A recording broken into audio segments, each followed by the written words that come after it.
Hello, everybody. I'm your host, Henry Guide, and welcome back to Bring On the Entertainment Podcast. I'm here with my crewy new friend, Saurav. How you doing, Saurav? I'm doing good, man.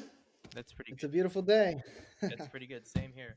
So, man, we got a lot to talk about today. So, the thing is, Warner Brothers just made this like very massive play a couple of days ago, like on December 3rd. It's gonna be a day remembered in infamy. It's really crazy what happened to this thing. So, they moved their whole 2021 slate onto HBO Max, their new streaming service that they launched in early 2020, and everybody is pissed. Like, dude, the DGA is pissed. Fucking Christopher Nolan's pissed. Denis Villeneuve, who's director of Dune, who was affected by this, he's pissed. Like, everybody's like pissed off at this whole thing, man. It's crazy. So, like, if you want to break down what happened so rough, you can do that. Sure. So, Warner Brothers took their whole slate of theatrically released or set to be theatrically released movies and will also be releasing at the same time on their streaming platform, HBO Max. They didn't really give anyone warning, they just immediately kind of announced it. And so there were a lot of directors and films in the queue that had no idea that they were going to be released same time on HBO Max. And then because they're slating their entire year release to go on the streaming platform, it's a huge change in their distribution strategy, which pretty much scared everyone and freaked the heck out of directors who had always planned on that big theatrical release and then the period of cool off before it's available on other platforms. Right, three to 6 months, and then you get it on the Yeah. VOD, Blu-ray, whatever the other levels are. And so that really scared everyone. What really pissed people off, I think, is there's two different perspectives on this. One is they see it as kind of a cash play for Warner Brothers to use kind of what's happening right with the COVID and the downside of theaters at the moment to fund a new startup, so they get all the profit. Not a startup, but a Yeah. new streaming service that currently isn't ultra profitable because it's new. Yeah. So I see why people are mad at that. They're like, "Hey, what the heck is that? I didn't sign up for that." On the other side, though, I feel like this is inevitable. This is going to happen no matter what, sometime. Yeah. So I feel like this just sped up something that was going to happen anyways. And in the end, more people will enjoy more movies because you buy that subscription to HBO You Max, got more and you, time. you got more options, right? You don't have to bring the whole family out for $20 a ticket through traffic. Yeah. Um, I would agree with that statement a lot. And the thing about like, I'm gonna probably go on a bit of a rant here about film Twitter. I think like the thing about film Twitter that's really annoying is that they don't really like understand that like most people don't really care about movies that much sometimes. So like when like people like say, "Oh, why are you only going to see these big blockbusters?" It's because I'm not a big movie guy, and like going to movies is like expensive. So like it just like it makes more sense for like a family to go see a movie like fucking I don't know Onward, which is actually a great little movie I saw back in March in theaters than something like The Book of Life, because again like it's so expensive to go to the movie theaters that you just can't like really afford to go see everything. And that was the problem I kind of faced when I was like kind of like younger, like when I just got into movie theaters. Like, damn, I gotta like, if I want to see everything, like some of these things I actually can see in theaters, but some of them have to wait on streaming. So it's just like pick your poison. Like some people on film Twitter just don't get that. It's just like, like open your fucking eyes, man. Yeah, also you have like low because it's expensive, especially if you have like a big family, right? You can't really make a mistake. You can't take risks. Like imagine if you spend all you bring like four or five people out to the movies, either a group of friends or your family. You spend, with the travel time, and the tickets and everything, you spend like over $100. You don't really want to risk $100 on something you kind of might enjoy. It's always a risk. So you end up not doing that unless it's a big movie that already has that branding there. Typically, Yeah, and if it's on HBO Max, oh cool, I kind of wanted to see yeah. this. Let's see how it is. And You're by already the way, paying the money. HBO Max is like a really great little streaming service. Like, dude, they have like a great collection of movies, man. Like, I actually saw all the Lethal Weapon stuff on there finally. Like, I'm trying to watch that break ever, but I just haven't had the time or like found the movies. But they're all on HBO Max, and it was a great service. And plus, they have some pretty good shows on their own. Like, dude, Raised by Wolves is an epic show. Like, it's a really great show that you know people haven't discovered yet. But Yeah, I mean it's a great little service, and so is Disney Plus. Like a lot of the streaming services that have come out like in the last month, besides Quibi, have been actually pretty okay. You know. Yeah, I'm pretty happy. I have HBO. I had HBO anyways, so I got HBO Max. And I was like, this is freaking awesome. Yeah, I'm gonna use you got Netflix and Secret Gold. Amazon Prime Video a little left. Yeah, I did. I did actually.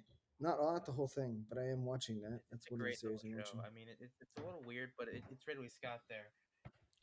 But yeah, but here's something crazy here. So but here's one of the things that got really that really got people's attention. So Warner Brothers, on their slate put Dune and Godzilla versus Kong, and this is like a major development. Because like, guess what? Warner Brothers didn't actually finance both those movies. Like, if because that was actually Legendary, who I know a lot of people that work there, and it's a great little studio. And they got like super pissed and they said, "Hey man, you're like fucking around for money. We'll see you in court." And I hope it does go through, and I hope they get the shit kicked out of them because again, like it's not their money that they're putting up there. And plus, like if you heard Godzilla versus Kong was actually supposed to go to Netflix, like Netflix like offered this $200 million check, and like Warner Brothers just walked it to give them an offer to HBO Max. So that was a little bit like kind of shady without them knowing. So it was just it's really weird. Yeah, that is weird. I think you'll eventually see another level to the streaming thing. This will be bad for consumers, but great for filmmakers and directors. You know how like all sporting events is like pay per view, Yeah. and you watch it live. I think you'll have a version of that with released movies eventually, but that sucks for the That's kind consumer. of like what Disney did with Mulan, which didn't do so great, and I think that's what they're gonna do with like Raya and the Last Dragon, which looks fine, but I'm not really like interested in it. I mean, I like animated stuff. That Hmm. just looks kind of okay. So whatever. But getting back to like the Warner Bros. Stuff, it's kind of crazy to me, like how like visceral the reaction's been to like this whole thing because it's bloody crazy. Like they just like people that have been like working there for years like just came out and said, "Hey man, we're not okay with this." Like Christopher Nolan coming out like that was like bombshell. Like holy shit, this guy came to play, man. Like wow. Yes, they're gonna go crazy. I think they're eventually. I still think it's the right direction. I think the way they're doing it, and the way they kind of sprung it, and there's gonna have a lot of backlash. I think they're gonna get a lot more backlash than they've already received. But I still feel like the move is inevitable. I feel like the theater market in the U.S. is dead, Yeah. and I think it was dead before COVID. I think COVID just finally moved it forward. Yeah. It was basically the funeral. Yep. Yeah. So like And now theaters are going to come back. They're not going to disappear completely. People need to go on dates, and people like to see definitely the tentpole movies. Kind of in a communal way where they all go to the theater. But it's going to be less important, and probably at least half of them will shut down permanently, yeah. if not more. I mean, AMC might go out of business. Yeah, honestly, AMC is like a great chain. Like, I actually use the AMC A-list app. It's actually like a great investment if you're a film lover. But dude, they play so many goddamn commercials. Like, holy shit! It's like just get to the movie, man. Like, I'm okay with trailers, but dude, like, there's so many goddamn commercials. Like, holy shit! It's crazy. Yeah, it looks like AMC is going to go bankrupt. At least, I mean, I already knew that, but looks like December 3rd, so pretty quick. They said that if they don't sell a bunch of stock, they're out of business. They're screwed. Yeah, and plus, like, Of course, they'll sell it off and there'll still be theaters, but like I said, it's going to be rough. So if they people don't, even though the backlash, they don't realize there might not be the theaters even. There may be no theaters to release your movies in. Half of them could be shut down permanently. That's the thing that a lot of people, kicking back on Warner Brothers don't understand. If 50% of the theaters close, that's gonna kind of affect the strategy, right? and the big deal was is that like a lot of the big theaters were in New York and Los Angeles, and a lot of those were closed. So it was just like even if you were able to release stuff like excuse me, but let's say you have a movie like Tenet, right? Like Hmm. it released like in early December. It made around 300 million worldwide. The thing was that like I mean, it still made pretty good money, but dude, it would have made a lot more money if like states like Washington and not Washington, California, New York, because that's like where all the big money is made. Is no cities actually as big states. So it's just like you know, win or you lose, man. Yeah. Yeah, It's not over. People are gonna go crazy. There's gonna be a lot more. There's gonna be more streaming networks. HBO Max isn't the last one. yeah, and The It's not great for consumers, but in some ways it kind of is because for it gives you more choices, and then filmmakers will have more options to get distribution yeah, for smaller projects. Ideally, that's what I'm hoping for. I told you that Amazon Prime Video became like the bastion of all the little tiny guys. yeah. That's pretty. That's pretty funny. That Like Amazon. that was the video streaming platform that if you were a little guy that made a small movie on whatever you want, that's where you could get distribution. But then they really squeezed out all the royalty payments, so now they pay you like nothing, which sucks, but also leaves the door open for others to kind of come in and clean that up. So we're probably going to see more streaming networks too, or the ones that exist getting bigger. I read somewhere Lionsgate wanted to make one because they own the biggest library. Is that still true? Maybe I'm not so sure that they'll be viable because again, like Paramount tried to do that and they just kind of like it blew up in their face. Like CBS All Lionsgate Play, a premium streaming service from Lionsgate India and Stars, offers bespoke Hollywood content for Indian consumers. So it looks like there's some releases from 2020. Again, I always think of the U.S., but really this is a global thing. So there may be any streaming platforms in other countries trying to yeah, but make profit of this. But yeah, it looks like there is. Lionsgate is coming to is going to have I don't know. I don't interesting. know about Lionsgate because again, like I feel like that I feel like that just kind of like I don't know. It just I feel like if they like merge with like somebody else, I can understand like an HBO Max or no, I'd even say Peacock. If they like sort of merge with Peacock. By the way, Peacock is doing like very well. Like they're like just sort of like cruising on just sort of like library content. Like they're not like Disney and Warner Bros. We have to like one up each other or Netflix. They're just sort of like cruising on by and they're making like their money due to advertisements. So it's kind of crazy. You know what I mean? Yes. You ever heard of Tubi TV? What? They're another one. Tubi TV. I heard of it, but I'm not. Ad supported Netflix, basically. All right.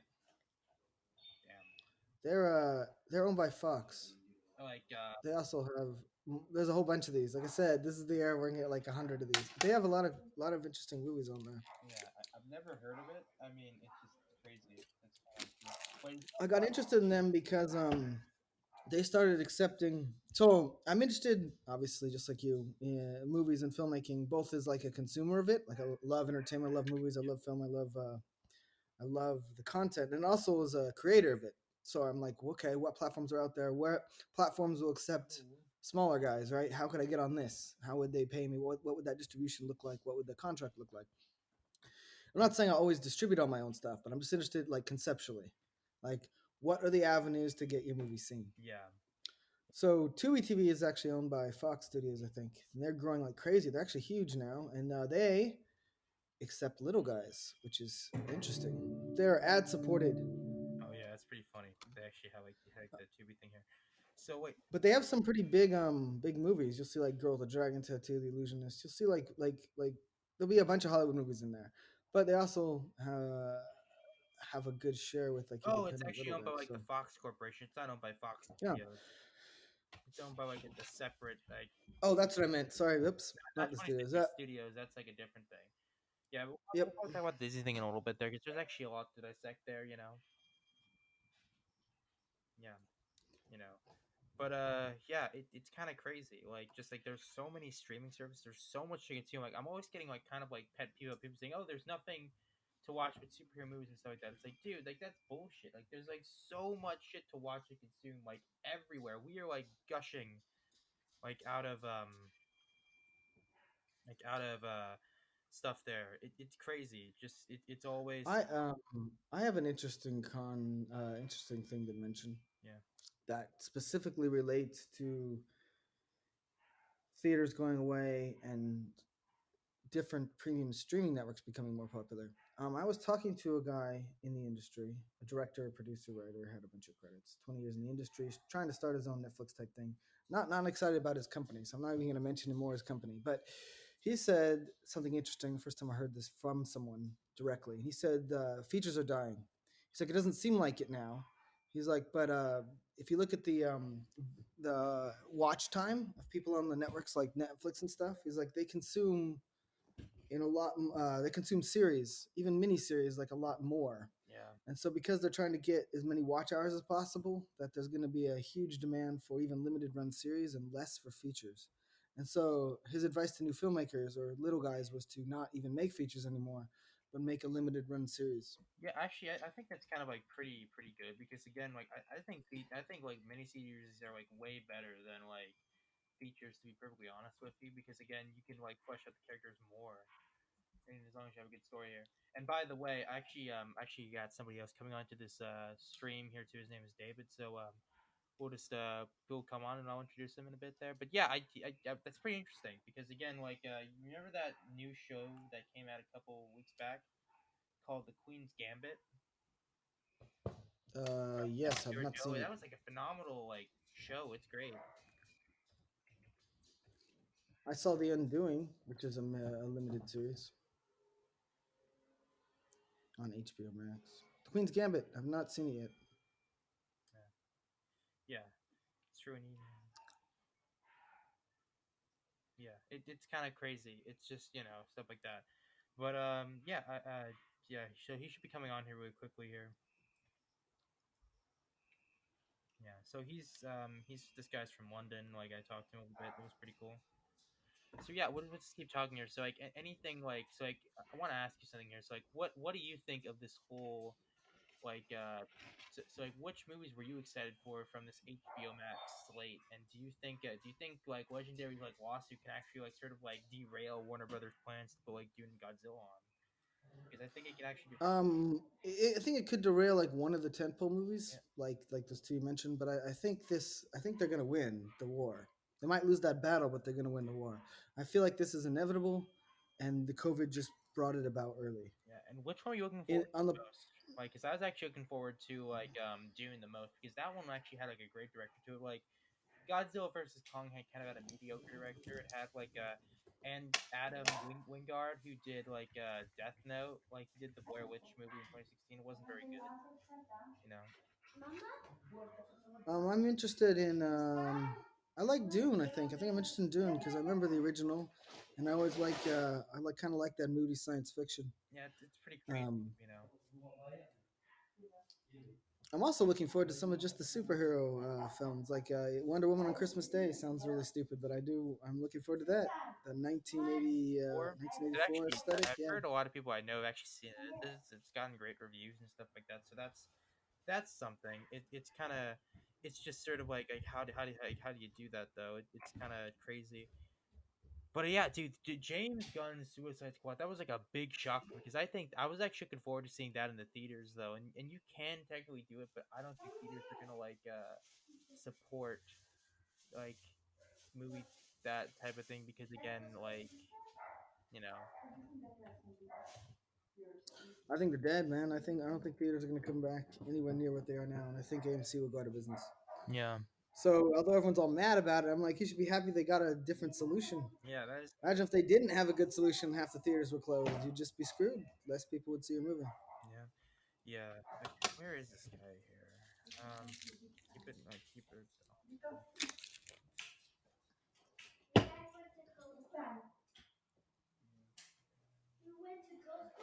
yeah so I think we'll probably move on to moving on to the Disney investor thing, which was goddamn crazy. Like, dude, holy shit!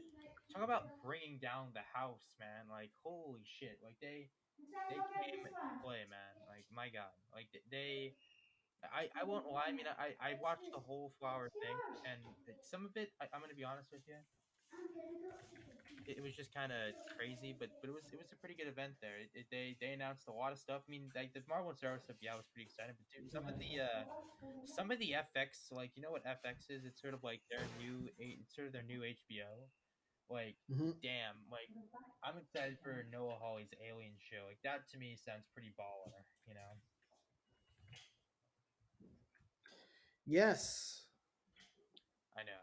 I'm excited about that series adaptation of Alien. That's gonna be freaking cool, Yeah. like really cool. I like FX. I'm actually, yeah, I'm very excited about that. These are like some of my favorite old school old school sci-fi like movies. Like, Yeah, there's like so many series. I'm. It's nice to see all this like stuff yeah. coming And they to were kind of like worried about Disney, like development. sort of like just kind of like watering down, but apparently that's not the case. Apparently they're going to be going pretty hard on the adult stuff on Hulu and stuff like that. And I'm so glad they're not shutting down Hulu because Hulu is such a great site, you know. And plus like the bundle they have of like Disney Plus and Hulu, like it's really good. Like you do have ads, but it's a pretty great it's a pretty cool thing there. So by the way, David's gonna be coming onto the chat here very soon. So yeah, Cool. but yeah, it's pretty crazy that so they announced a couple of other things. They said that 20th Century Studios is gonna be putting some stuff on Hulu, which is kind of cool.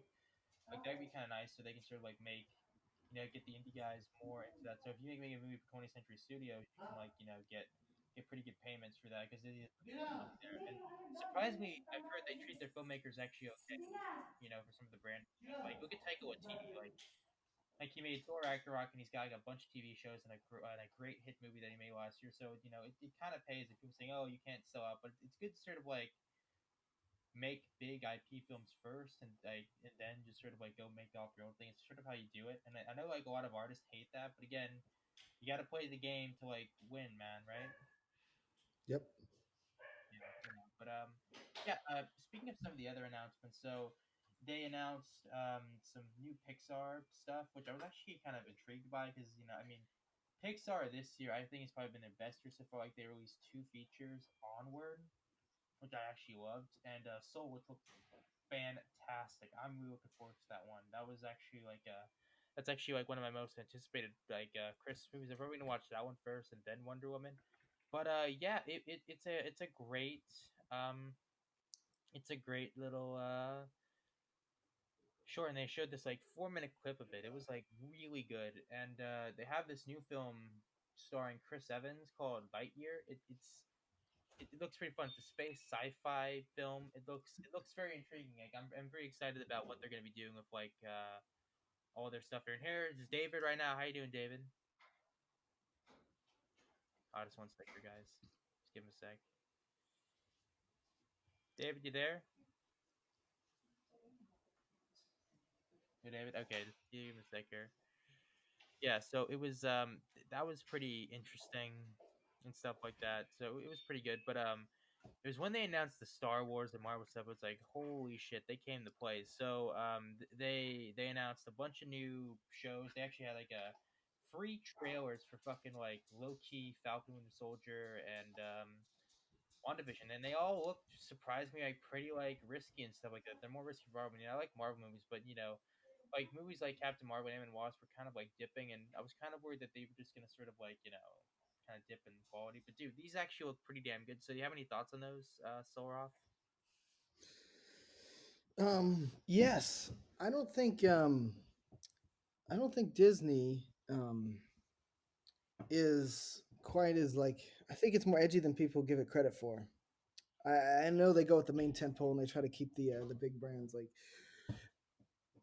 mainstream, but even their mainstream stuff is starting to push it a little more. I think these looked really good and didn't look as generic. I think the quality is really high in some of the stuff that And they announced. what do you think of that like weird like Lightyear like movie announcement from Pixar? Like, cause like you know that was something kind of interesting there. It was sort of about like it stars Chris Evans. It's about this the origin story of Buzz Lightyear. I think it's kind of, I mean, it's a little weird, but you know, I mean, I'm looking forward to it 'cause it's Chris Evans and Chris. So that looked cool, but looked that was bizarre actually. Like That, it looked that bizarre. Like they like released like whoa, what is this? we hear you. Can you hear it? Yeah, okay, that's weird. Okay, so all right, that's weird, right? Because he's on here. Hmm. Can you not hear us? I oh, can you hear us?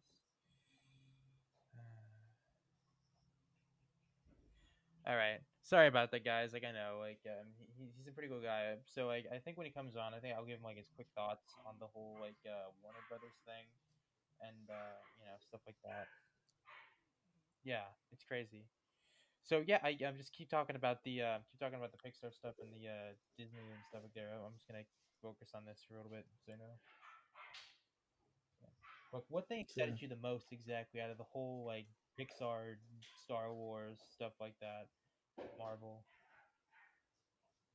Like in your opinion? I was excited about the sheer number of Marvel Studios projects. There's like a lot. I wasn't expecting so many, Yeah. so much content to check out. Yeah.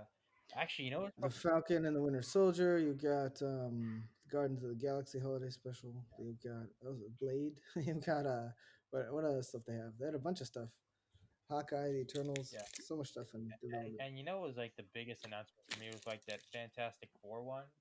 And they announced John Watts, director, which I was like really fucking hyped for because again, actually, I know it's like a hot take, but I fucking love like the MCU Spider-Man movies. Like, oh, wow, those are like my favorite solo adventure films. You know what I mean? They're actually like really, really good here. That's just me. I know there's like a lot of controversy around that Spider-Man, but damn, I'm looking forward to John Watts' direction. He did this little movie called Cop Car and Clown. Like Clown was okay, but dude, Cop Car was like such a great little movie. uh, pizza You and know, Happy it's great. Pockets. But yeah, where is he Got at? you. Where's he going? Yeah. Say thank you to Lolo ha and Abby. Hmm. All right, one Hana. sec here. Shit. Damn it, we just like derailed this whole bloody episode. It's like really annoying. Yeah, you But saw it here? yeah. As for Hulu, I think that whole 20th Century Studio thing is kind Okay. of interesting. You know, it's something there. And guess what? One more thing. They like renewed Always Sunny for 4 more seasons, and I'm just like, yes, give me more of that. That's like really good. I was like pretty psyched about that. You know. This is your annual rate. Okay. That Put in the is actually packet. not a show I've been watching, Yeah, no but worries. It's it's got a lot of fans. it yeah, it's well deserved. It's a great little show. It's like a great like sitcom. It's so funny. It's pretty like pretty well versed. It's great. That's Great. okay. Just leave it there. Everybody says that so many I will seasons, fix it. it's got to have something to it. But yeah, nah, that's not something I'm following actually. Yeah. Okay. One sec here. Oh, there he is. He's finally here. Just waiting for his microphone access here. Yeah. Yo, David, can I hear ya? Oh, there he is. Hey, David, how you doing, buddy?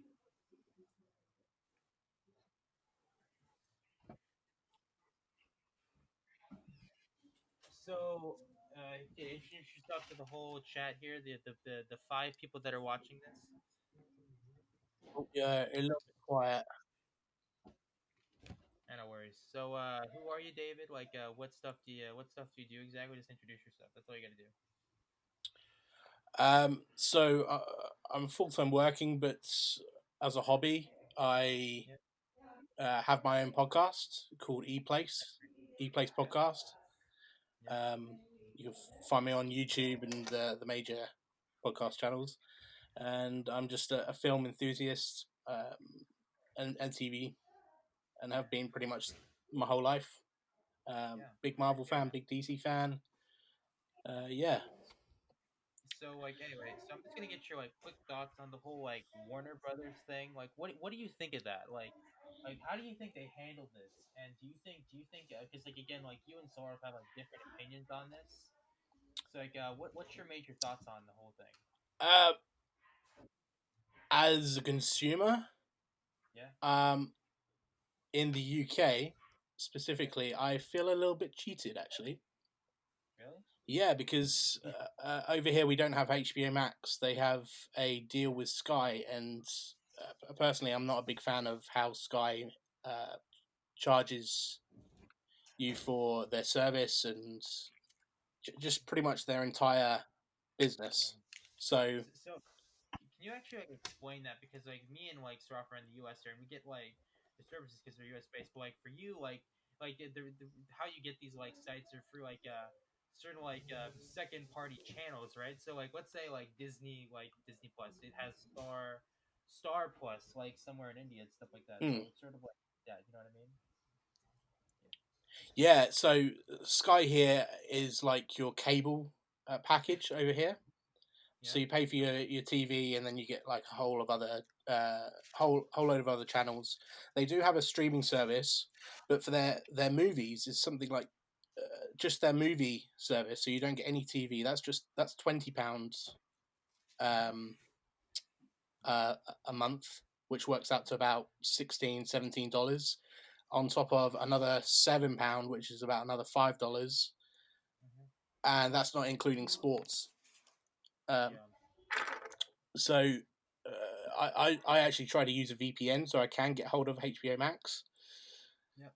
and I've been enjoying the service so far, Yeah. It's and actually it's a pretty nice service. I would yeah, agree the with that. content is great. Although I think the UI is lacking a little bit. I think they need to update to get to the same kind of sort of standards that Netflix, Disney Plus, and Hulu have. Yeah. You know what's crazy to me is that they had such a great streaming service, but they so fucking botched the whole like release of the thing. It wasn't on Roku, it was on Amazon. It was hard to access. You can only access from your computer, and then like the logins were pretty fucked up. It was just like it was a bad start out the gate, and it was just like they didn't have anything new there. Like they announced the Snyder cut with Yeah, the movie a couple weeks like after, and it's like, oh man, it's gonna make it so good. Which I don't know about you. I mean, as much as I'm like looking forward to the Snyder cut, I don't think it's gonna like draw in as many numbers as people think it is. It's like such a big niche thing. no, it's going to bring in those hardcore fans for certain. Whether or not they stay around, that's to be Crazy. seen. Yeah. Whether or not they continue making more Snyder films and have Ben Affleck come back, I think that's what they're after in the Ayer cut. Uh, Yeah. but yeah, how when you said that how they released it was all a little bit botched. I mean, Yeah. the prime example is that is Animaniacs on Hulu. Yeah. I mean, it's the Warner Brothers and the Warner sister, and it's not on HBO Max. I mean, I'm sure it Yeah. will be soon, but these are like big characters, and they're on another streaming service. So Yeah. The thing about Warner Brothers that's always been like so crazy to me is that they have like a great library of like franchises and content there and great creators, and yet they fucking get screwed over like all the time. Like, damn, okay, there was actually like this really like big thing, like a couple of it was actually I think it was like Toby Emmerich who like wasn't a big fan of Joker, and so like all he right, shot himself in the fucking sold like parts of the Joker movie to like some like Chinese company so like they can really? make it. It made like a like the Warner Brothers execs hated Joker. Like they didn't really like it, and they just tried to like block Todd Phillips from making it at all costs. It's kind of weird. It's like saying, "Oh man, Warner Brothers is such this like big studio that cares about it so much." Like, dude, like look at the Joker thing. Like, I'm pretty sure like if Warner Brothers had their way, they probably wouldn't like release the thing as it was. And yet, it's But the there's most financially successful film in. history of Warner Yeah, Brothers. yeah. It was so cheap to make, and yet made over $1 billion. That's crazy. Yeah. I have my mixed feelings on Joker, but it was still a pretty good movie. And damn, what do you think of that, Soroff? Like the whole and the thing about Warner Brothers too is that they kind of, as much as director driven as they are, they really do botch up a lot of things. Like you can like the HBO Max. So Joker is especially amazing example because Yeah, it's not really a superhero movie. yeah, It's not really a comic book movie. They took a more of like an art house, dark, moody, independent film type of a story and stuck it in a comic book universe. It's really good, but I love comic book movies, so don't get me wrong on that. But it was a huge surprise to me. That's probably why it was so successful. Crazy though, yeah. It if you're a fan of like Batman and you read all the comics and stuff, that's not the Joker from Batman. That's a unique creation. yeah. Yeah, But it borrows through like the entire history on the Joker. I believe Yes, Death in the no, not Death in the Family. Sorry, The Killing Joke is yeah, one inspiration. yeah, yes, absolutely. And then it kind of takes those, puts those together, and then reinvents it, and it's a lot more adult and a lot different than the other versions of this we've seen. yeah, I would agree with that. But dude, there was like so much behind the scenes drama on that movie. Like Toby Emmerich, the head of like the movie division, didn't like it, and like he tried to like stop Todd Phillips from making it at all costs. And then look, they made $1 billion, and I don't think Joker wouldn't have as much of an impact as it does if it was released on HBO Max directly. And I think that's kind of like a big shame of like all these like big movies like Dune and Godzilla. I think deserve to be seen on big screens. Like I feel like some Yeah, of these small like Tom and Jerry. Unfortunately, half the theaters in the US are going to go out of business. So there's not going to be as many screens available because of the COVID thing. yeah. I mean, COVID will go away, but like the companies aren't going to come back from the dead. So there's going to be less screens. Yeah, agreed. You know. In the UK at the moment, Cineworld, which I think is owned by AMC Theatres, are closed indefinitely here, and they're the ones that I pay a subscription to, so I can go to the cinema as much as I want. So I'm a little bit stuck. So I'm gonna have to use HBO Max to watch the films that are coming out, and Exactly. and being in this country, I'm not even supposed to have it. So it's either that or I pirate, and I refuse to pirate a Yeah. film that I want to support. I'm surprised they didn't do a better job with the global release Yeah. of HBO Max. In the US, it's awesome. Like I was excited when those to hear some of the releases because HBO Max experience here is great. It's affordable. Everything's set like really nicely. So like, oh, cool. Now I get to see more of the movies that aren't going to be in the closed theaters. But that's unfortunate that it's not more accessible there. Yeah. I think it's licensing problems. They've sold like have Yep. contracts with other companies and are a little bit stuck at the moment. Side tangent. I just wanted to ask you, since you mentioned the Killing Joke, did you enjoy the animated version of that? No. I've read the. It's like it's on Netflix now, but it was all over the place. The animated version of the Killing Joke. I actually thought that was like The terrible. original graphic novels, I read those, and then they did a animated version of it as well. Mm. Honestly, I think Did it's Mark Hamill voice the animated version on the yeah. Joker? I think So it. Yes, I think yeah, it he did. did. Yeah. yes, yes. Did you like that? Me or Henry or both? Oh, both. Both. You want to go first, Henry? I mean, Oh yeah, sure, dude. I actually thought it wasn't that great. Actually, like again, I thought it was okay, but like, dude, like the first opening scene of like Batman screwing Batgirl was kind of like, oh, dude, this is being edgy for edgy's sake. It's just like, and plus, dude, like Alan Moore kind of like disowned that story like 3 months after he written it, because like that's the thing like a lot of people like don't realize that like Alan Moore saying I disowned it, like it was too fucking violent. It was crazy like that, you know. It was just I mean, it was an okay animated show. It was like recreation of the whole thing, but I don't know. It just felt like the line for me. It was like, dude, it's like why recreate something if you weren't gonna add anything new to it, you know? yeah. Yeah. I managed to read it before, and I love the comic, the graphic novel. Um, Yep. the film, I get it from a technical level. The whole thing with Batgirl and Batman trying to make you care for her before what happens to her. It didn't really Hmm. work, and then the second half of the film is just an almost exact adaptation, which is good in ways, but I don't know. I think they could have done a little bit better, maybe, or just not bothered to do it in the first place. But I enjoyed it for what it is. Yeah, you know, it was good, and I mean, it was okay. It wasn't the greatest thing. I'm actually more of a fan of like DC's like older stuff, like the Death of Superman. That was actually pretty. And they actually made this new Superman movie, the Superman reboot on thing. That was actually a pretty good little like movie. It was pretty fun. You know, they make good animated movies. I'll give DC Oh, that. You know, yeah, yeah. But anyway, getting back to topic here. Yep. I was just my tangent No because I was worries. thinking about that You're when you fine. mentioned the Killing Joke. But David, what did you think of Denis Villeneuve's like op-ed piece he like wrote to Variety? Because that takes some like major balls to do that. Like he just came in and he said, "Hey man, streaming services are great, but like they won't be able to support movies like Doom because again, like they cost so much fucking money. Like you know, yeah. I was actually reading a little bit of what Denis Villeneuve had said. Uh, this is the best movie he's ever made. Um, yeah, yeah, I think it's a hard one to say. I think what's given what's going on with the pandemic, mhm, we're stuck in between a hard place and a rock, or rock and a hard place, like like they say.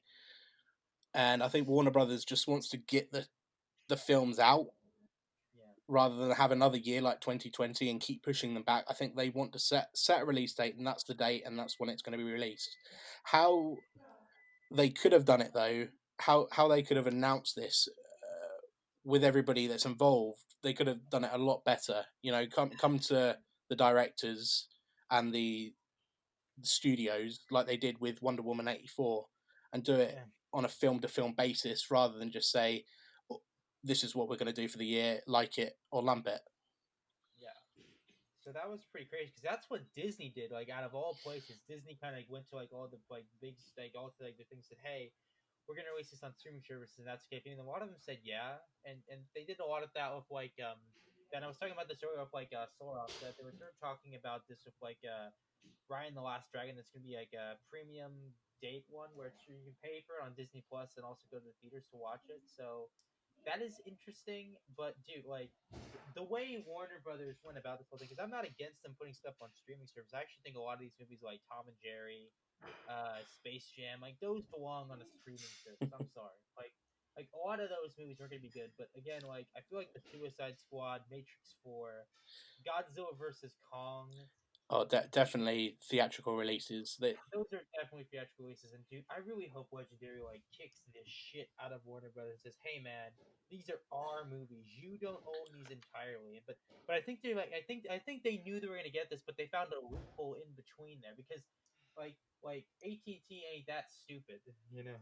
no, Yeah, I think AT&T have done good because like before this, I mean, you could even include this as a fan. You know, somebody that's at home and doesn't want to go out.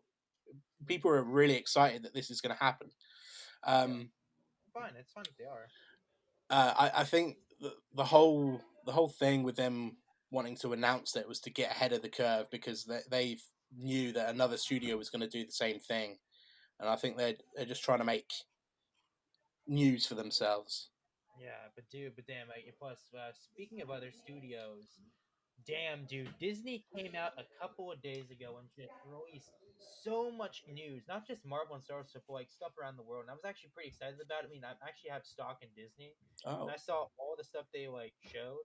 It was like pretty exciting, man. Like again, I told Sorok this before, but it was pretty inevitable that like stuff like Warner Brothers, the AT&T merger, and the 20th Century Fox merger were gonna happen because like studios like those can't survive on their own. They have to like be bought up by entities and stuff like that. I know that's not the greatest thing on paper sometimes. I will admit that, but again, they'll still be able to survive. Even if Fox isn't like as great as it was before, but again, like you got to realize, like Fox was dying. Like in the last couple of years, like the only thing that they had was Deadpool, and Disney kind of came along and just said, "Hey, we'll help buy your stuff there," and stuff like that. And plus, like the FX stuff, I'm pretty excited about. Like, they announced like a lot of good Alien stuff. They announced Shogun. They announced a lot of great shows. It's pretty good. So you have your thoughts on that, David? sorry, I couldn't quite hear the end of that. Okay, so like they announced an Alien show from Noah Hawley, a Shogun series, and The Last Man. All these sound pretty good to me, man. And plus, they renewed Always Sunny for 4 more seasons, baby. Yes. Oh no, I already. I don't know. I think Solro. I think I can hear people in the background. I can't quite hear Henry. Oh, no worries. It's fine. Let me try muting myself. Hang One sec here. Yeah, but so they sort of like announced a lot of shows for FX. Like Always Sunny is getting 4 more seasons. There's a Noah Hawley Alien film, and Shogun, which is a cool graphic novel that was getting a series. Like again, I was worried they were Yeah. gonna like shut all things down, but turns out they're actually gonna like sort of invest them. It's gonna be their new HBO. You know what I mean? It's FX is like Disney's HBO, and I think that's a good rival thing. You know what I mean? I think that's Oh, definitely. I mean, Disney. There's when you go onto Disney Plus and you see all these X-Men films, and then Logan is missing and Deadpool is missing, and yeah, okay, they're R-rated, but they're still part of that franchise, and yeah, I'm glad that they're keeping FX or Fox, that brand around, yeah, because there is a lot of value there, and I'm happy that they're bringing the Predator movie or doing another Predator movie as well, and hopefully doing it right this yeah. time.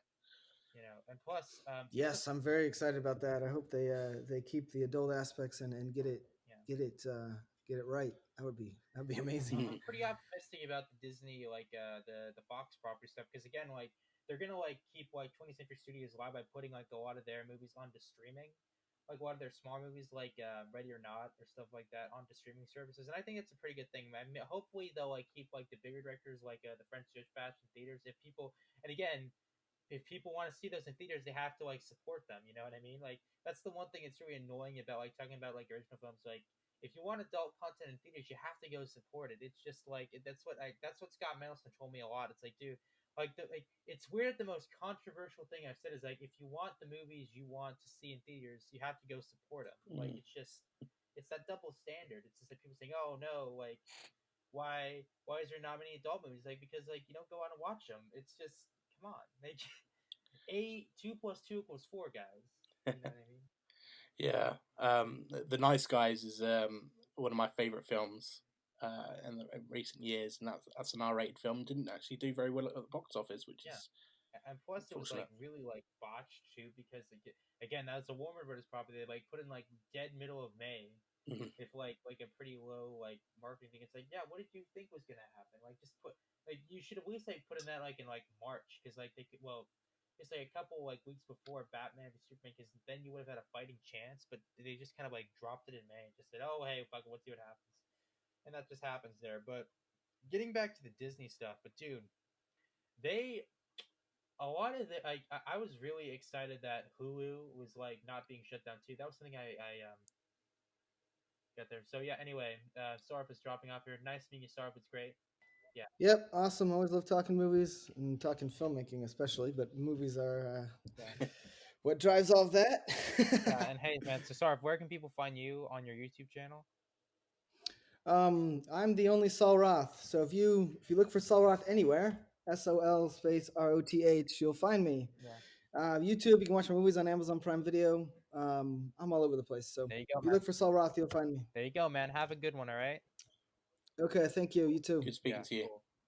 Yeah, there you go, man. There you go. Yeah. So anyway, getting back to that, but they announced so much stuff there, like, and you know, like some of this stuff, I was even like pretty impressed with like some of the Pixar stuff. Like, I was telling Stop this before, but like, Onward was a great movie I really liked.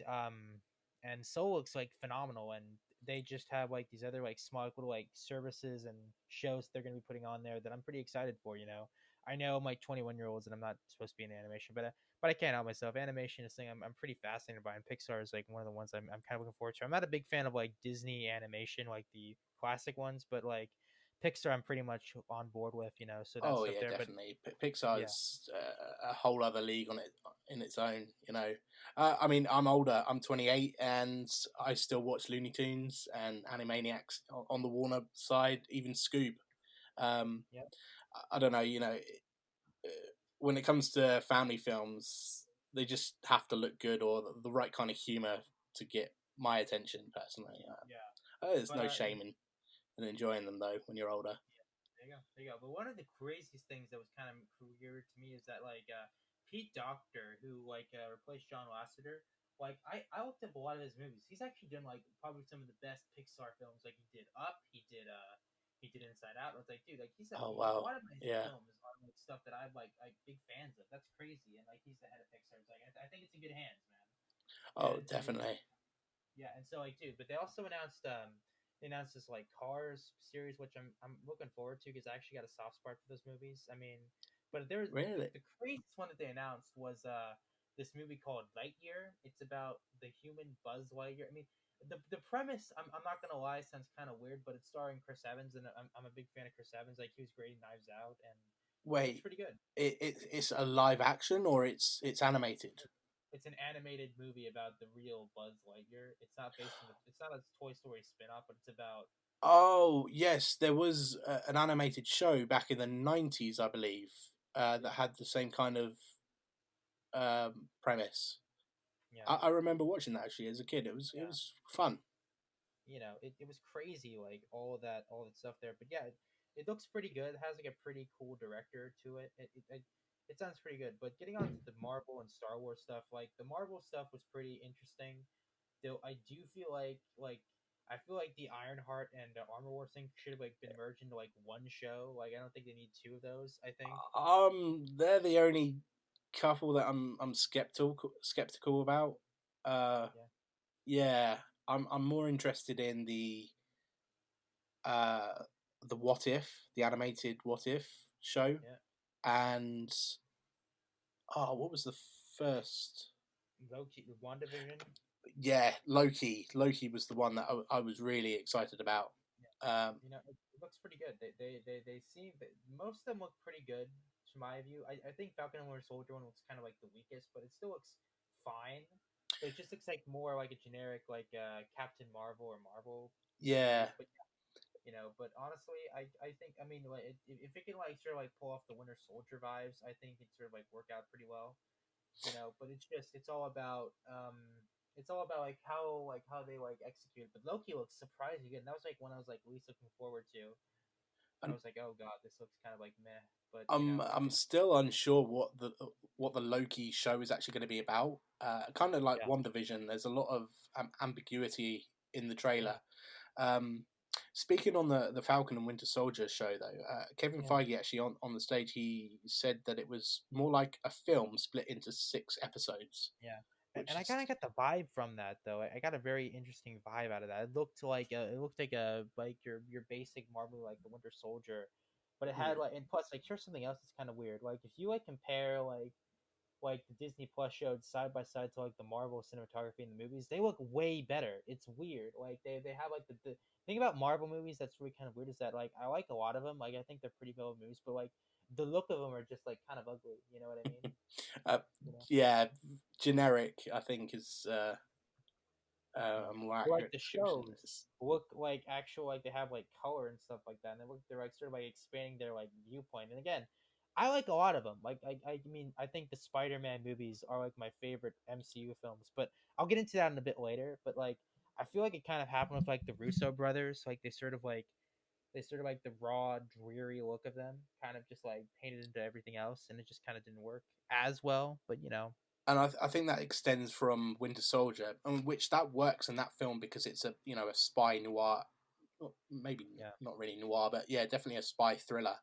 And they sort of carry that on and sort of set the standard, I guess, for the rest of yeah. the MCU. Yeah, but other than James Gunn, like I think James Gunn's like films look way better. Oh yeah, I'm excited for the Christmas special. That actually sounds like a weird zany idea there. And by Yeah, the way, James Gunn was like not fucking happy about like the fucking Suicide Squad being pushed on the HBO Max. Like he was pissed. yeah. You know what? I don't think Yeah, that what was said in that trailer is going to happen for every film. yeah, Because when you actually look at it, it says in small print that release dates subject to change, yeah. and So yeah, not only that, Warner Brothers, when they announced that this was happening, yeah. somewhere near the end of their comments What? was to see whether or not, or they were going to change their decision based on what was going on in the Yeah, industry. So if all the cinemas are open and it looks like people are going to go, then they're not going to put it on HBO Max, which is a good thing, and hopefully that does happen. yeah. It was that was something kind of crazy there. And yeah, but dude, again, I I cannot stress enough like how like annoyed how much of a bumpy roller coaster they had, dude. Because like if the DGA is like gonna sue their ass and like the Oh, I WG is know. gonna screw you, man. They're all gonna like block Warner Brothers, which sucks. So like. I predict that they're just gonna like factor everything like, oh, so you said you were not gonna do any of the things. We're just gonna like sort of back it up. Sorry, you know, we're not gonna do all the things there. Though, Whoopsies. Bye. what is scary though that there's been talks that AT&T might actually sell off Warner Warner Media in Oh, dude, in in in parts, like break it up so like DC could go somewhere, the Warner division could go some oh, Warner Animation, whatever. Um, dude, that would be sad, man. That would be like awful. yeah, I think this is just they're trying their hardest with HBO Max, and I think they will succeed. I Um, hope so, man. Because because again, the I don't content is want Warner there. Brothers to go.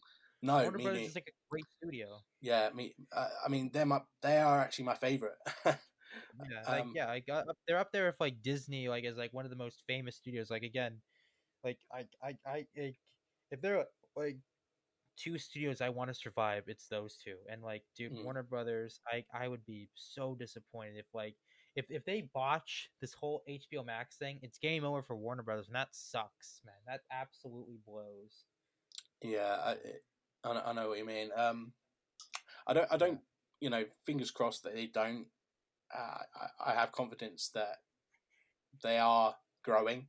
Um, Ever since that announcement, I think they hit the 15 million subscribers that they wanted in the last quarter, that's which good. is which is good news. Um, Yeah, and you I've know. just renewed my subscription earlier this month as well, so I guess I Ah, added to that. yeah. Anyway, getting back to the Disney stuff, so like the Marvel stuff was pretty good, but you know what was like fascinating to me was like the Lucasfilm stuff because it wasn't just Star Wars stuff they were doing; they were actually Willow, like the Willow that was yeah. pretty good, and also like this other like novel, Children of Men. They're doing that with 20th Century Studios, like that. Oh wow. Like I love how they're sort of like expanding out of the Star Wars stuff. I mean, no offense to Star Wars, but like Lucasfilm has so many other great things to sort of add to it, like Willows and Indiana Jones that they could take advantage of. You know, Oh, because like definitely. I feel like the biggest mistake Disney could make was like just relying on two brands because like Disney has so many brands that they need to like value like all of them, like whether it's Pirates of the Caribbean show or like a Tron series or stuff like that. Like, because like they have so many like IPs now. It would be stupid of them not to like take advantage of something like Willow. And I'm looking forward to it. Like John Mam too, who like directed Crazy Rich Asians. He's also and dude, by the way, he was part of that Warner Brothers thing too. It was like In the Heights. Like Huh. he got fucked over by that too. It was like, whoa, dude. Oh no, as if. Yeah, Um, yeah. It's like, yeah. As far as Disney going in and making use of all of their properties, I was thinking the other day maybe they should do a Rio 3 because as family films go, I quite enjoyed the first two. Um, the Rio. Yeah, Rio, yeah. maybe. And Digimon is another franchise that I've grown up with and I love, and I believe that they still have the rights for the films. They You know, they definitely have the rights for the animated film. Not that that was great.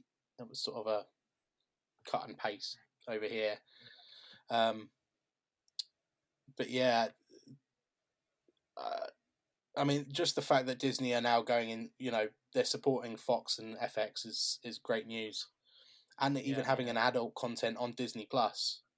Yeah, Um, I think Fox is like in a better position now because again, like what people like don't realize that dude, Fox is like breaking down like years. hmm, Their last great year was 2014. That was like 6 years ago. Like that's when like they announced like they had X Men Days of Future Past, they had Gone Girl, they had all the stuff great that films. that thing, and then they just sort of like stopped like people just stopped going to see them and like I think they had like a one hit in 2015 with Kingsman, but then that kind of dried up like after the sequel, and just I don't know, man. It's just it's kind of crazy. It's just Do you it's think up. that's because of uh, Netflix and Oh, the dude, move towards digital streaming? I totally think it's all due to streaming. I don't think it's like franchise that killed movie theaters. I think it's streaming. I think like people have more options, more stuff to go watch, and just people just kind of choose to stay at home and watch stuff, which I think is unfortunate. But again, Yeah, I can't argue over things because Netflix is a great show streaming service as well. They make a lot of stuff. Some of it's garbage, but a lot of it's a pretty lot good. of Like it's garbage, I think. yeah, what is the worst Netflix show you've watched in your opinion? I tend not to watch rubbish stuff. Uh, that's a good question, actually. What is the worst thing? I would say The Witcher. I didn't really like Oh, that one. really? Oh I thought it no, was that's one of my favorites at the moment. Oh no, it was actually, dull and Stranger Things. dishwasher. Stranger. Because the thing about Netflix is that they have like quantity over quality, and like, dude, like I think some of the original movies I liked. I did like Project Power and like Extraction, but I hated Old Guard and this other movie starring Stanley Tucci. It was like released back in a couple of like years, like a year ago. It was bad, but yeah. But they also like are home to like a lot of really like talented filmmakers like Martin Scorsese's The Irishman and what Great else did they film. do? It was great. People I really misinterpret that movie so much. It's like it's a movie about like how we shouldn't idolize gangsters, and like people didn't understand that. Yeah. And it's like, oh man, it sucks. It's sort of like, dude, that's not what the movie's about. It's about this guy, like the thing of regret, death, and it's just like I don't know. And I disagree with Martin Scorsese thing on the cinema stuff, but dude, like that movie is probably like my favorite Martin Scorsese movie because it's a real raw movie about how we shouldn't idolize gangsters. It was a great movie, and people just misinterpreted the fuck out of it. It was just like, dude, it's not what it's about. And also, I liked Mank, but it was it was kind of like inside baseball. Oh, You have Mac. to like feel like I don't think I've checked that out yet. Is it? Is that any good? You say? yeah, it's really good. It's directed by David Fincher. Oh, okay. So yeah, Yeah, that's great movie. It's a good movie if you know a lot about old Hollywood and stuff like that. But yeah, dude, it was great. But yeah, a lot of Netflix stuff can be garbage, but a lot of it can be good. Like they make great movies. Sometimes they make great shows. Sometimes again, it's all about like quantity over quality. You know. yeah, that's it. And you know, it's audiences as well. You know, what might not be good to you, other people might enjoy Yeah. as well. You know, so it's Yeah. um, yeah. I think what was the Love Monster Robots show that they came out with, the anthology show? Oh yeah, that was actually like directed by Tim Pool, actually the guy that did Deadpool and Terminator Dark Fate. Which, by the way, Terminator Dark Fate had like a lot of behind the scenes drama between James Cameron and him. Oh, That was like kind of weird, you know. all right. Yeah, Yeah, I was just going to say that show was definitely hit and miss. yeah, Each episode, there was some it's like incredible whoa, ones, yeah, or some but that were just showing off the CGI but had like no decent story to it. yeah, you know what was kind of weird though. Also, if like the Netflix stuff was that they make around $2 billion in like move in like they make $2 billion in revenue, but they like lose a lot of money as well because so that's why they're like in $5 billion in debt. So like Yeah, yeah, it's like dude, they win money and they lose money at the same time. It's like how like, it's like a paper tiger. They can't keep up. They can't keep like you they're. know I think they're being held back at the moment by all their licensing fees, which yeah is okay.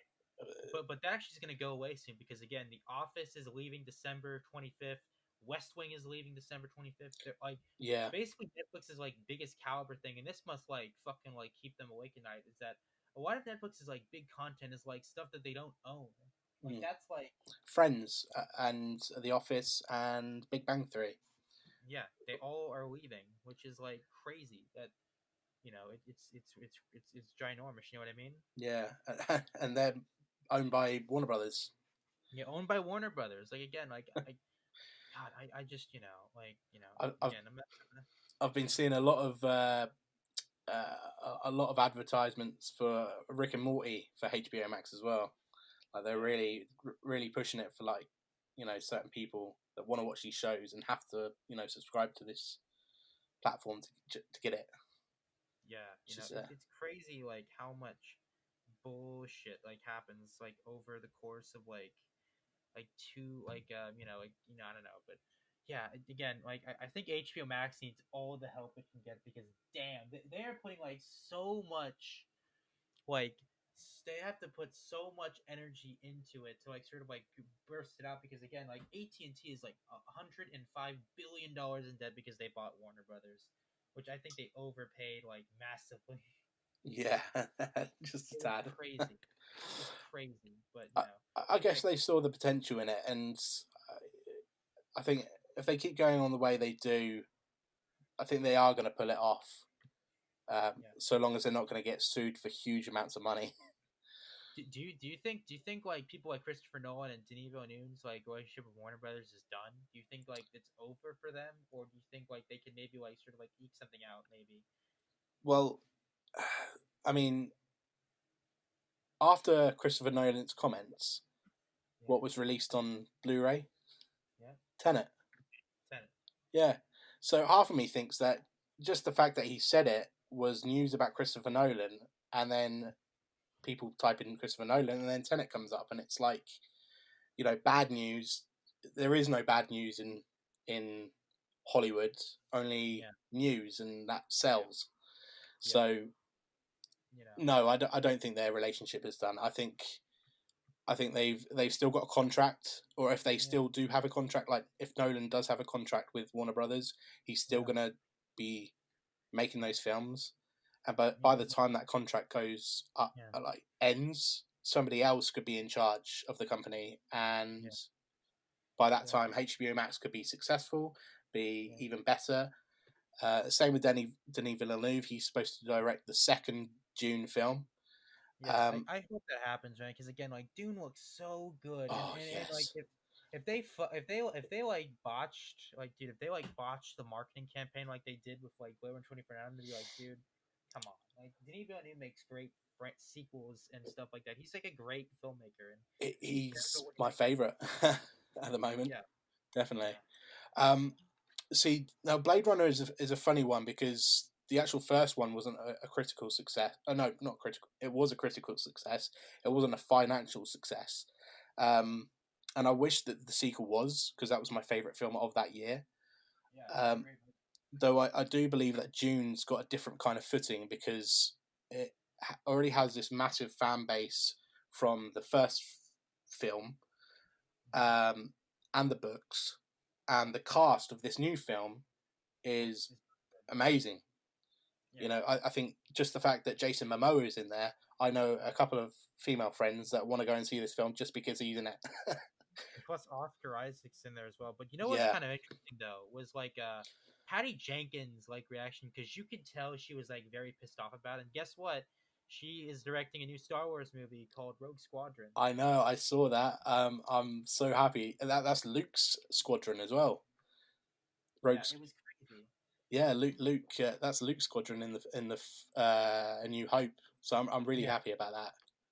Looking forward to that it film. was crazy how they sort of just do it there. But you know what else was kind of interesting about the Disney thing was that they dropped the bombshell that John Watts was directing a fantastic movie, which got me. That was probably like my favorite announcement of the whole thing because again, I love the Homecoming Spider-Man movies. I love those Spider-Mans. I love that Peter Parker. That Peter Parker reminds me a lot of me, and I was like so excited for the fantastic. And I thought Peyton Reed was gonna probably get it, but you know what?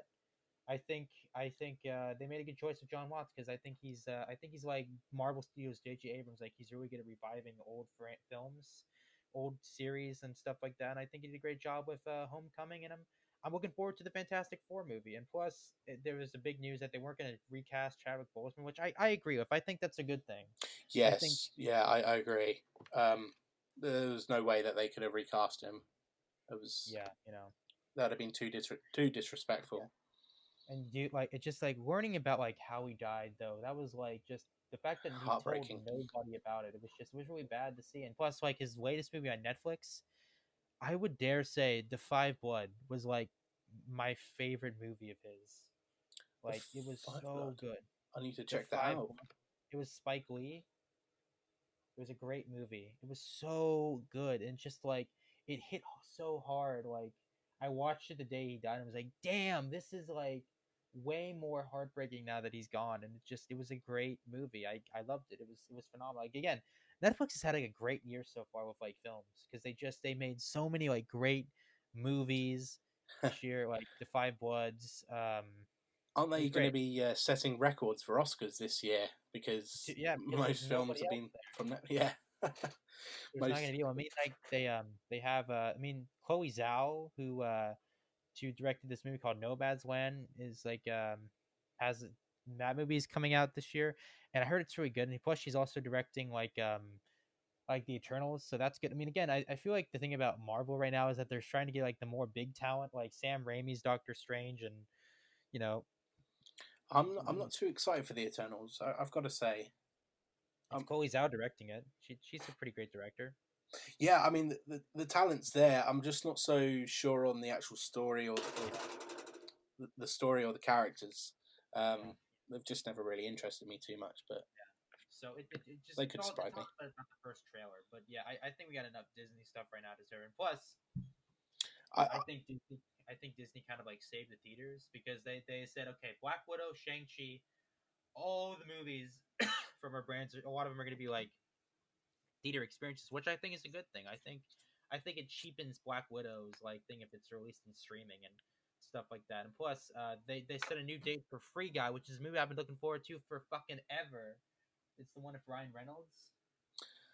Ah, yes, Yeah, May yes, 1st, 2021. That's the movie I'm looking forward to. not too far away then.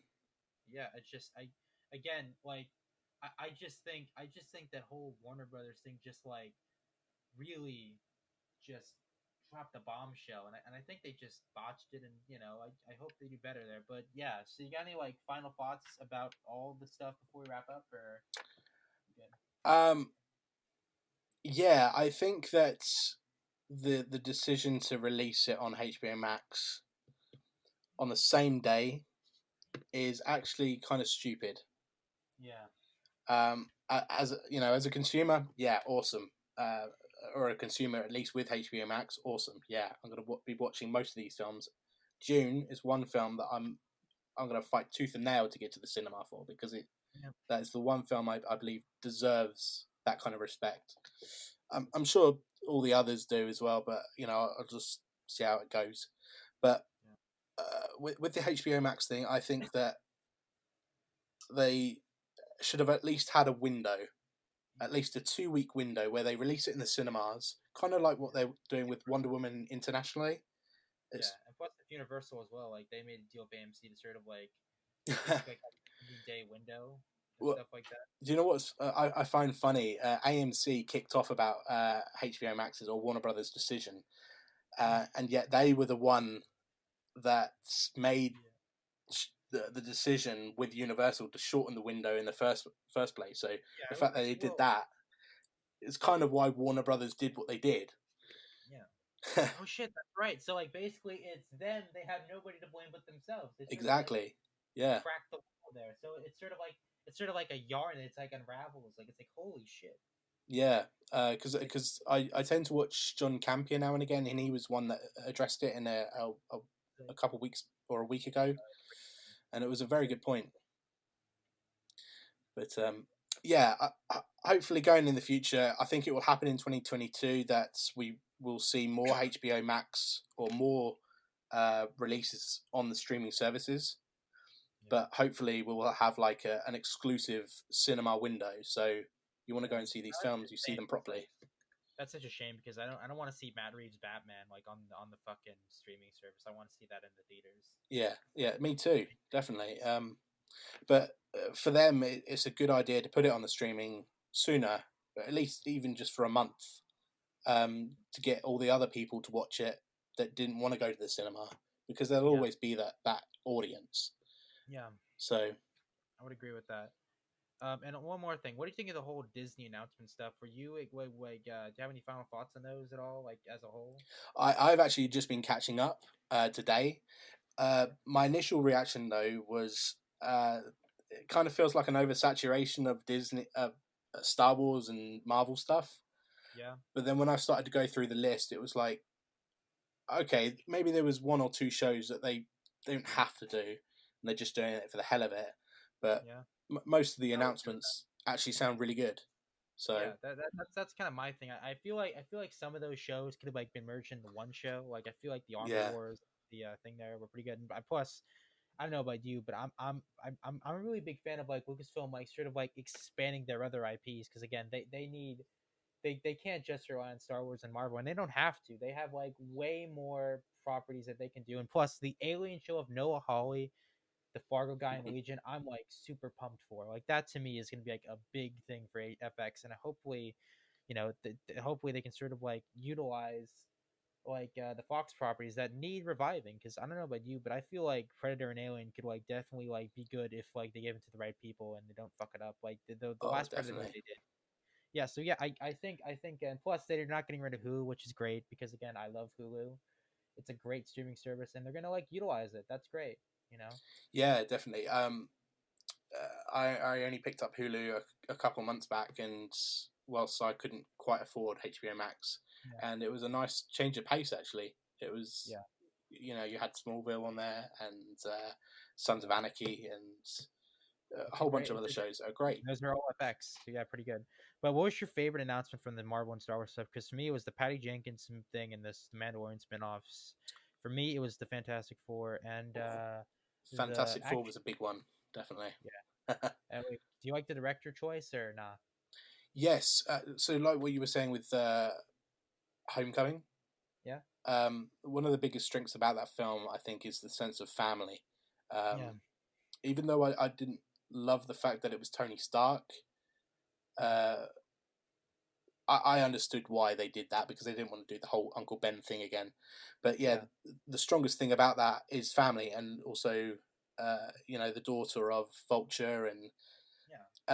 I think that's the a big focus that needs uh, Yeah.